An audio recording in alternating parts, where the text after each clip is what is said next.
Tapi ada yang ngomong gini ya katanya, ih artis pada nyalek, pada udah nggak laku, kata gitu. Bukan gue yang ngomong, netizen. Lu kali, lu. Dia. Itu yang ngomong, itu.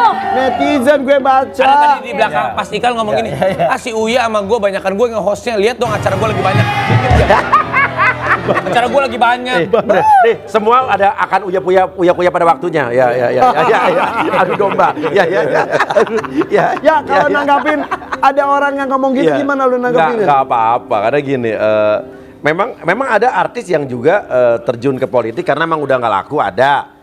Ya kan? Ya. Tapi kalau gue emang Atau mungkin memang pandangan hidupnya berubah kayak lu gitu ya. Berubah. Mungkin kayak gue juga sebenarnya pandangan hidup gue 5 tahun lalu sama pandangan gue 5 tahun sekarang atau 5 tahun yang akan depan kan pasti akan berubah. Wah, bener. umur gue udah 48. Kayak contoh misalnya Tua banget 48 ya? Lu 48 juga tahun ini.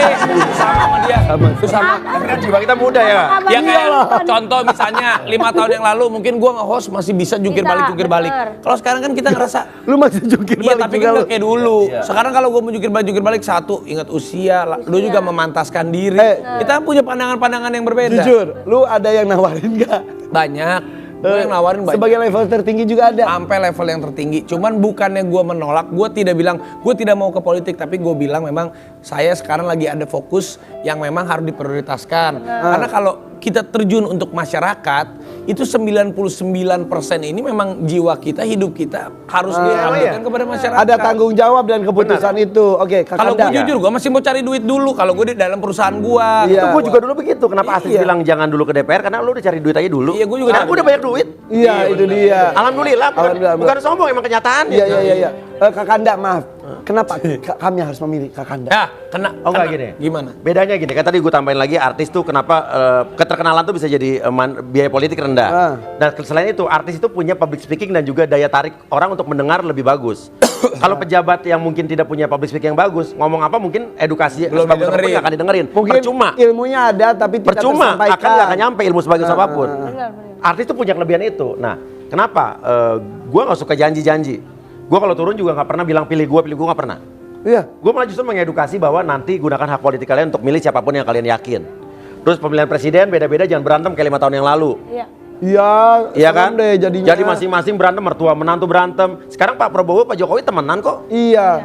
Sementara grup WA udah pecah. Betul. Iya. Jadi siapapun presidennya gue bilang sama mereka, siapapun pilihan masing-masing terserah, tapi jangan berantem. Yang penting kan kalian juga nggak bisa curhat sama presiden.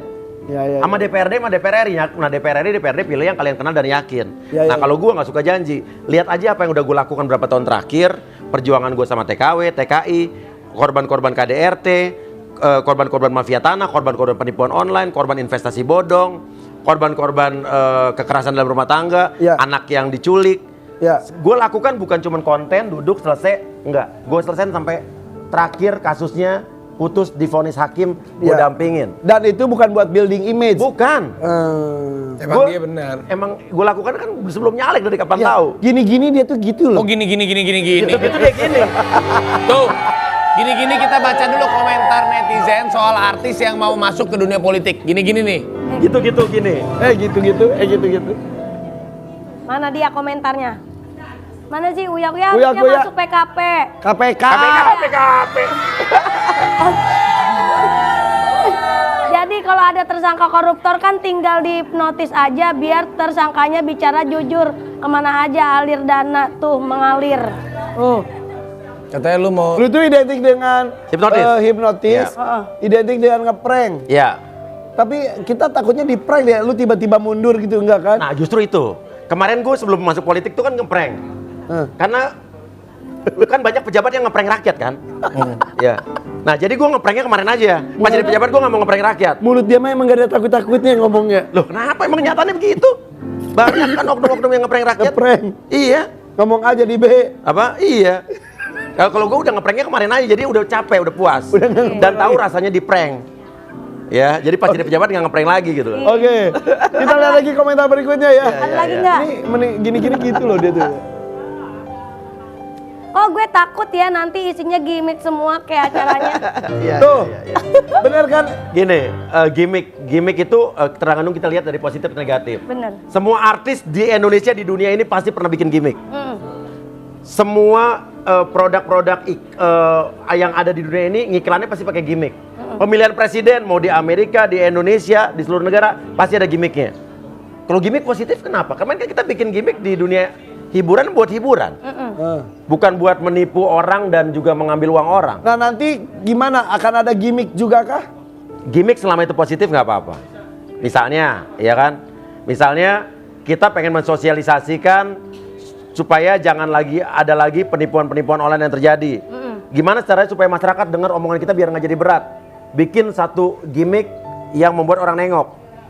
Iya kan?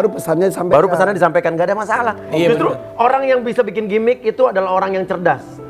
Oke. Betul. Tapi gimmick yang positif, positif. gimmick Iya. yang jangan merugikan. Kan itu nggak masalah. Berpikirnya beberapa langkah ke Kayak gua depan. Iya. gimmick, gua playboy. Itu kan gua gimmick. Play safe. Nggak ada gimmick itu. Itu nggak ada gimmick. Nah, ini bukan gimmick. Kita akan mendengarkan langsung dari istana. Ini Pak Jokowi pakai baju daerah. Ngefans nih sama Pak Jokowi nih. Yo, kita lihat Ada yuk. juga penampilan tarian daerah. Wow. Wah penuh sekali. Dan ini yang paling seru adalah semua orang datang menggunakan baju daerah. Dan Bapak Jokowi juga bersiap-siap datang ke istana ini. Daripada selfie tuh. Iya, tadi malam saya ngobrol sama Gilang Dirga juga udah siap-siap dari jam 3 subuh istrinya katanya. Karena kan jam 6 harus sudah standby sana ya. Kan bikin konde kan lama. Iya. Mohon maaf kita nggak bisa ke sana juga ya Via karena Ya. kita tugas di sini ya. Terima kasih Pak Presiden, Bu Presiden undangannya, tapi saya ini lagi kerja di sini sama Irfan Hakim. Iya, Saya maaf. juga lebih memilih di sini. Kenapa? Diundang Karena nggak diundang. Aduh. Ini Gue luar darah gue biasa. kayaknya nggak ngalir deh. Jangan coba diri Tapi juga ini pasti sangat menjadi momen istimewa untuk Pak Jokowi dan Ibu Iriana. Iya. Karena tahun depan Iya. kan sudah ada pemilihan Pemerintahan presiden. baru lagi. Jadi pasti ini akan menjadi momen 17-an Agustus yang sangat bermakna sekali untuk Pak Jokowi dan Ibu Iriana. Mudah-mudahan lancar semuanya, Indonesia merdeka. Amin. Semua masyarakatnya selalu happy dan 17 Agustus Hari Merdeka, mudah-mudahan setiap hari Merdeka. bangsa kita bisa merdeka. Merdeka. Oke, siap. Setelah satu ini kita akan kembali lagi dengan bintang tamu inspiratif. Ada pengrajin bulu mata palsu yang hasil karyanya dijual ke Eropa dan Timur. Luar biasa ya. Wah, dan keren. semua akan hadir di sini di FVP Poder Pagi. Merdeka!